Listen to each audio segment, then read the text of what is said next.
Hoy vamos a hacer una electroforesis monodimensional SD-SEPAGE, que es una de las técnicas que utilizamos para separar las proteínas según su peso molecular. La electroforesis es la separación de proteínas en un campo eléctrico.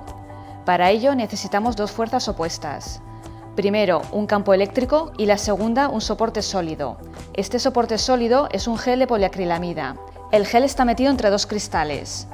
Lo colocamos en la cubeta y rellenamos con un líquido que favorece la electroforesis. El gel tiene 10 pocillos. En el primero vamos a introducir un marcador de peso molecular y en los siguientes pocillos vamos a introducir cada muestra de proteínas que queremos separar. La electroforesis dura aproximadamente 1 hora. Cuando la línea azul ha llegado al final de su recorrido, podemos apagar la corriente eléctrica y sacar los cristales de la cubeta. A continuación, sacamos el gel de los cristales. Las proteínas no se ven a simple vista, por lo que tenemos que teñirlas con un colorante. Nosotros vamos a usar un colorante que se llama azul de Kumasi. Después de un proceso de extinción, las proteínas aparecen en color azul.